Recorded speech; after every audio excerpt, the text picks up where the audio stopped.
Welcome to Cartoonist Kayfabe. My name is Jim Rugg. I'm Ed Piskor. Going to look at Bernie Wrightson's Hulk and Thing graphic novel from Marvel.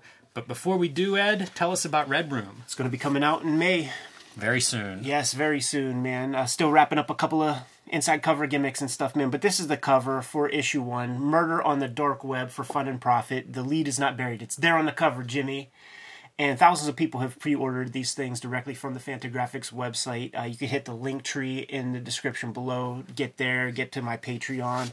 And people who are grabbing this stuff through the shops, you can have the potential to get your hands on some variants, man. Once again, there's coming in a couple different flavors. 5 copies of Red Room get sold by a shop. This variant is unlocked for purchase. 12 copies get sold to a shop. This variant is unlocked by the one and only Jim Rugg.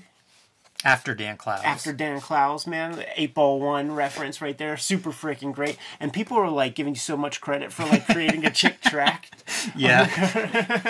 It's so funny when an homage is not known. Because I mean, this is exact. I'm not referencing a little bit. This is as close as I can get to 8-Ball #1. So anytime people don't know that source material, it's kind of funny to see them, you know, assess something like that. Totally, man. 20 copies. The great Peach Momoko, who is a cottage industry unto herself when it comes to the variants. She applied her hand to Mistress Pentagram right there. And shops out there, man, who order 1,000 copies, they get the special treatment, man. So Third Eye Comics in Maryland ordered a bunch of copies. I drew an exclusive cover for them. And you'll be able to pre-order this one. Little Sam Keith homage. Yes, man. Marvel Comics presents, dude. Very cool. Had to even give my boy a 3-clawed little weapon, man. Imagine what that does to a body when you pierce it, dude, and pull it out. Fun. Pause. Fun. Jimmy, what do you have? You can join me on patreon.com/JimRugg. One of the things that I do on there is post out-of-print zines and mini comics. The most recent one I'm posting is Notebook Drawings, 2011-2012. And this is a catalog from an art show I had back then of ballpoint pen drawings in notebooks. And we did a small run for the show. They sold out very quickly, but this is something that people tend to like of my work. And so this is the latest PDF that I'm offering on my Patreon. I also post a lot of original art. I'm doing a comparison of 2 comics that I drew from the same story, but at different times. So we've done those videos on Cartoonist Kayfabe. So lots of process, lots of art, and downloads of PDFs of some of my out-of-print and hard-to-find stuff at patreon.com/JimRugg. So we did Spider-Man Hooky before, man. Let's, Franklin Mint plates.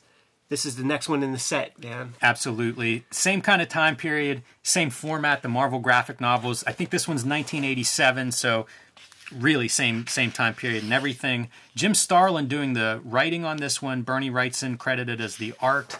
So I assume he's handling coloring himself, maybe working with Michelle, a frequent collaborator with color, but no colorist credited. So give that credit to Bernie Wrightson. And it's Hulk and Thing. You know, I got hold of this.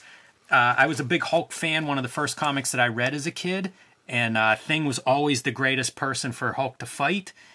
Whenever I heard about this graphic novel as a kid, it was on my radar pretty early on. You know, this was one of those big ones. And happy to have a chance to kind of like look through this, show it off. And this is always fun. You get the recap of Origins, you know, in a page or so. Kind of like that Fantastic Four, the Wrightson Fantastic Four panel there. Most of it is just the Thing. You're not going to see the rest of the Fantastic Four in here. I always thought that this was like a good, like Bill Murray would play this guy. It looks like Bill Murray. It's weird, too, because 87, it's not like that's what Bill Murray looked like. No. But it makes sense now. You know, when Wes Anderson does the film adaptation, he's going to put Bill Murray in that role right there. And Thing is being terrorized by the Yancey Street Gang, throwing tomatoes at him. This ongoing rivalry with them. And then he's, like, teleported away. Yes. That's kind of neat. You get to see, I think that's a color pencil that's making the marks for him. I always like whenever you get to see these artists try to figure out, like, how do you do, you know, teleportation or something, and switching media is kind of fun to see what they could do at the time. I believe this is a Blue Line reproduction for the coloring. Probably. You can see... a little off-register here and there? Well, I was going to say painting. You know, you can Oh, see, right. I don't know if those are Doc Martin colors, but it's not the flat color that you see in a traditional comic book of this time period. Yeah, no, but it is the color of the Bernie Wrightson comics, like the Creep Show, like that Spider-Man Hookie, like Captain Stern, you know, so he knew how to Pretty interesting. some Like, color. he had his own gimmick for color. I Yeah. always think of him as like his line work is the stuff that first thing I think of with Starlin is line work and feathering and what he could do in black and white. But yeah, he had his own very distinct color look. Yeah, I think Creepshow was a big piece of that. Like, once that came out, it was like, I don't know, such a big seller. Like, it was a look that he established for himself, for his work. A brand, I guess. So the Hulk shows up. He sees this sculptor had made a thing. Hulk shows up and crushes that. Right. It's like, and the guy goes, he explains how it was like a third of his life to make it. Yeah. But then you get to your quickie Hulk origin. Quick recap. That's a good Hulk. I like that Hulk a lot. His art is so interesting because it's not Herb Trimpe, you know, it's not Yeah. the standard Marvel stuff. So when I see it, it makes me think of like fanzine artwork. Yeah, But he's so much better than you know, just some random fanzine guy from the 60s or 70s. But like the weirdness of it feels like fandom art. yeah, I think weirdness is a good description for it. I love this page with like the Cosmos backgrounds. Pretty fun.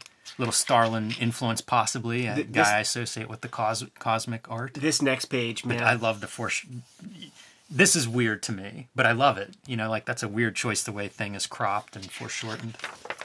Cybertron, baby. Pretty awesome, too, to go from previous page where it's Thing They're in the coming, foreground. yeah. Now we get Hulk in the foreground. Now they're going. That is a strange watcher, because it almost looks like he has hair. He needs a EpiPen because he got stung by a bee. Or perhaps he ate a peanut.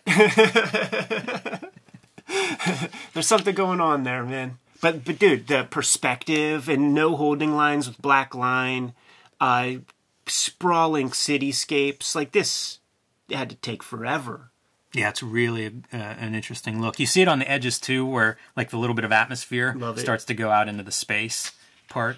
I like the Hulk, too, is like how muscular, you know, there's so much detail put into this by Wrightson. And Wrightson, like, understands anatomy enough to, like, sell you on fake anatomy. Muscles on muscles. Exactly, yeah. Like, you're just slapping these things on like clay and it totally works, which is perfect for a guy who designs cool monsters that don't abide by human skeletal structure. And he could create like weird like little muscle structures and fat pads and tendons on these things.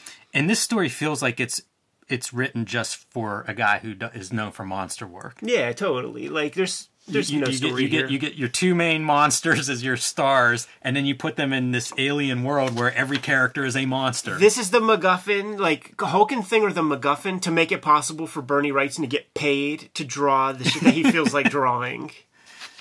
You know, one for me, one for you. Well, how about the one for me, one for you is still the same book, but these are the ones for you, and then these little guys are mine. Pretty smart. You know, using the resources that you have. This is the equivalent of your coach, you know, the professional coach who builds his game plan around the talent he has instead of like whatever. The pyramid scheme. Yes, exactly. Or the triangle. So, all the stuff that you want here is just show off Bernie Wrightson art. Yeah. So you get to see it with some of this like double lighting. Does some cool stuff with the blue light on the thing. It works really well. But even the yellow light, I love all that double kind of lighting that he does. Really adds to the how the artwork looks and the monsters look. You never seen busted metal as good as that. Yeah, it looks like it's bent, like it's frozen into that position. Yeah. And maybe some heat was involved at a certain point. Very weird, that sound effect. It's kind of integrated into the art in a strange way. I like it. That has to be Wrightson doing that sound effect, I think. It's too much a part of the art otherwise. This is like a funny piece, but smash a little Cthulhu and then like wear it as a hat, man, and then you evade detection. Yes. The Hulk trying to be in disguise like Ben Grimm, but not quite on the same page. But it works. It works real fun. Yeah, it's a very silly visual. Works pretty good. A little bit of a sci-fi Mobius landscape here. Something out of Heavy Metal. This would not pass the comics code, I don't think. This right here. Why is that, Ed? Hey, man. Well, I mean, look at that. That would not pass the comics code. Frederick Wortham was right. Yes, indeed. They're here to capture some big bad guy, and in return they're going to have some wishes granted if they do that. So that's kind of their motivation for what they're doing through this story. Looks like a little wet on wet.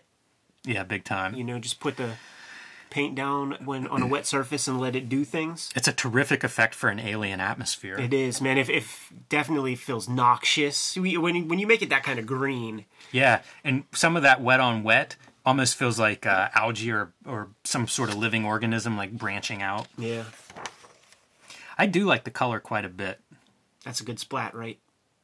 It is. Another one of those that I have to assume that's Wrightson's handiwork doing that splat sound effect. And of course, splat, what a meaning in cartoonist kayfabe. Especially with detailed artwork. Spelling it a little bit differently. Artistic license, like Inglourious Bastards. Whenever we talk about his coloring and textures and everything, it bites you in the ass whenever you get into this brown sewage sludge. That is gross. Yeah, no, totally, man. I mean, what is a sewer but a place where turds and shit go? Yeah, but man, is that brown. Oh, yeah.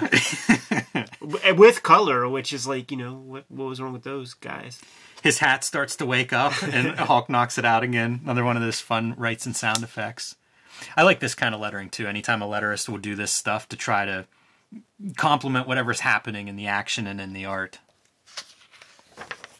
And that's a cool thing, man. You get a couple of pages of setup, boom, big splash. Couple pages setup, boom, big splash. Showing off one of the greatest illustrators in mainstream comics at the time. This is what you do when you get a talent like that.